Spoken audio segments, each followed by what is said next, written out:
بعد مرگش در سر قبرش گریستن ها چه سود؟ از خفای تابوتش صد داد گفتن ها چه سود؟ حالتی که زنده بود قدرش نکردی ناخلف، سنگ بی جان در سر قبرش گذاشتن ها چه سود؟ سال ماها خواب بود بیمار نرفتی دیدنش، این زمان بالای خاکش پا نهادن ها چه سود؟ خواست باره تا ببینی قامتی خم گشتهش، رو به سوی خانهش اکنون دویدن ها چه سود؟ 37 و 40 سالش این همه بیهوده است، مثل کرگس روی خانش این پریدن ها چه سود؟ دست به سوی آن خدا بردار عمر زاره کن، توبه در درگاه اوست از این و از آن ها چه سود؟ بعد مرگش در سر قبرش گریستن ها چه سود؟ از خفای تابوتش صد داد گفتن ها چه سود؟ حالتی که زنده بود قدرش نکردی ناخلف، سنگ بی جان در سر گورش گذاشتن ها چه سود؟ واقعا یک روز یک مادری میگوید بچه جان امید رحمت، من فرزند خود را بدون پدر به وای رسانیده و صاحب عائله و صاحب خانه و در کردم، لیکن امروز این فرزند من هر سخنی که به دهانش می آید نسبت من در عوام میبیند، خواه دشنام باشد خواه سخن قبیح فرق ندارد، حتی اگر لازم باشد مرا با دست میزند. البته وای بر حال اون فرزندی که بر پدر یا اینکه مادر خود دست میبردارد، زیرا در بسیار سبتها گفته بودیم ای مرد ای فرزند، الله سبحانه و تعالی در قرآن عظیم و شان میفرماید خداوند مقرر دانست که بجز الله و هیچ که سجده مکن و عزت و احترام پدر و مادر را در جایش گذار و یکی از آنها و یا هر دو بیمار شوند و آنها اوف مگوی، برعکس و آنها سخن نیک بزن. سوره اسراء آیت 24. پس به حرمت خداوند ای انسان، تو را مادر 35 سال به وای رسانید. آن مردی که به مادرش سخنهای قبیح میزنه و دشنام میکند 35 سال عمر داره و نه نماز میخواند نه از دین خود با خبر است و نه از قانون و قاعده زندگی. ای پسر از حال زار مادرت گرد و خبر، در دم پیری او را مکن تو در بدر، چون برای تو مادر کرده بود جانش فدا، مادرت گر راضی باشد راضی است از تو خدا. ای انسان، در بسیار نوارها گفته بودیم جوانان ما فرزندان بسیار سخنهای ناخواست یک خطایی میکنیم، لیک پدر مادر دلی بیحد کلانی دارند که هر یک سخنی خطای فرزندان خود را اگر بخشش پرسد باز اون محبت خودشان را دریغ نمی دارند. لیک ما فرزندان از اون آینده خود از اون آخرت خود یک لحظه فکر نکرده بخشش پرسیدن را نیز فراموش میکنیم، در آن حالی که ما همه بنده ها خطاکار هستیم. این زبان برای سخنهای فحش به همه چیز تیار، لیک برای عذر پرسیدن نمیخواد که فراید.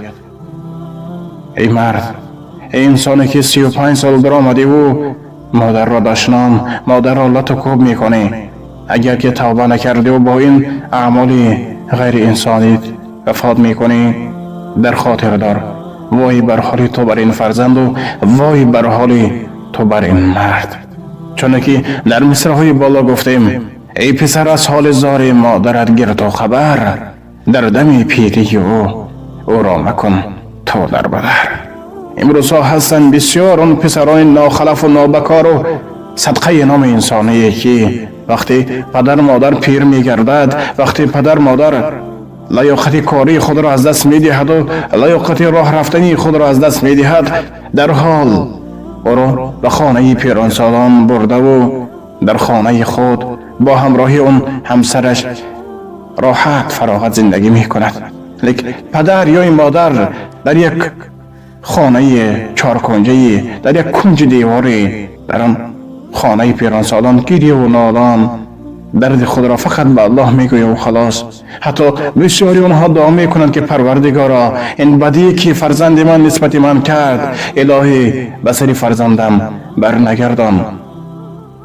پس ای فرزند، ای اون مردی که پدر مادر خود را در خانه پیران سالان گذاشته و امروز در بین دوستان خود را شیر میدان میگیری. یک لحظه یه فکر کن، این دنیا دنیای برگردنده.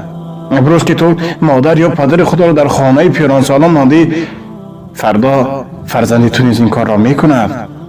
شاید امروز اون فرزندی خردسالی که تو را پدر جان یا که همسرت را مادر جان میگوید، روز باذن الله اون هم خوب فکر میکند که زندگی از چی عبارت است و از چی باید کرد.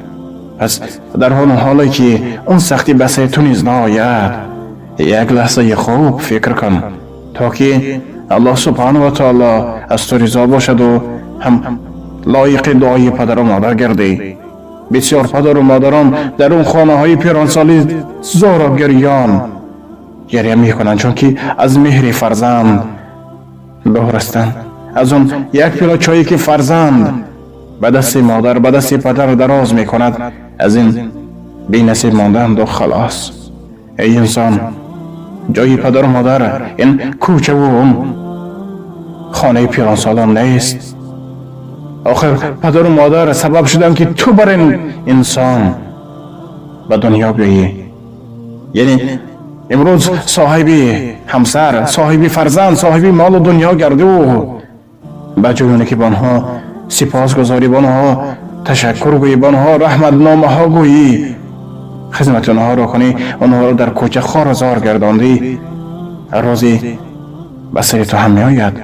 روزی تو از اونها بدتر در کوچه مثل سگ و یک مردن نان زار می گردی. در حالی که به اون سگ ها هم بسیار وقت می شد که اگر سگ وفادار باشد صاحبشون را در کوچه نمی پرتاد، لیکن سگ های دیوانه هستند که در کوچه از پی یک استخوان یا یک مردن نان هستند و خلاص تو از اونها هم بدتر به یک احوال بدترینی دچار می گردی.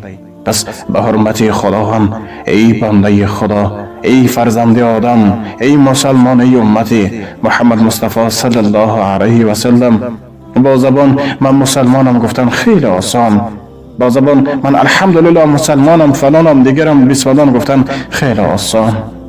یک بار دیگر میگویم که هیچ از خدا دور نیست، ما فرزندان خطاکار هستیم، بله، لیکن پدر مادر مهر بی حد زیاد دارن، مهر بی حد با قوتی دارن که یک سخن فرزند کفایه است که تمام خطاگی که فرزند میکند او را ببخشند و در حق فرزند فقط دعای خیر کنند. پس به حرمت خداوند یک لحظه به خود بیا ای انسان، تا اون دمی که پدر مادر را الله تعالی از تو نگیرد. و نآخر دعوانا الحمدلله رب العالمین. السلام علیکم و رحمت الله و برکاته. البته از همه شما عذر اگر در وقت ثبت مذکور یک سخن دقیقی یا سختی گفته باشم. الله سبحانه و تعالی مرا مغفرت کند و از همه شمایان معذرت میخواهم. خداوند متعال یار و مددگار هر یک از شمایان باد.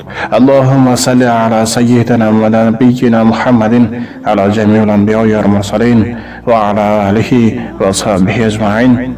بار دیگر برادران القدر، تکرار به تکرار در همه سبت‌ها میگوییم که این دنیا دنیای دو روزه، چون که امروز هم میبینیم بسیار برادران در این حال در آن حال در هر خل حالت وفات کردگان.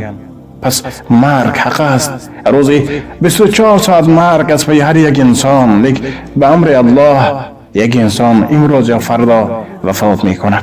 تا امروزی که دم مرگ نامده است، وقتی که ثانیه های مرگ نزدیک نیست، سخنی عذر پرسیدن را دریغ مدار. خداوند یار و مددگاری همه ما و شما باد و هر آن مسافرانی که در شهرهای مسافری قرار دارند در حفاظت خودش نگه بداره و برای کار رزق روزی حلال نصیب روزشان گرداند. اللهم اعنا على ذکرک و شکرک و حسن عبادتک برحمتک یا ارحم الراحمین.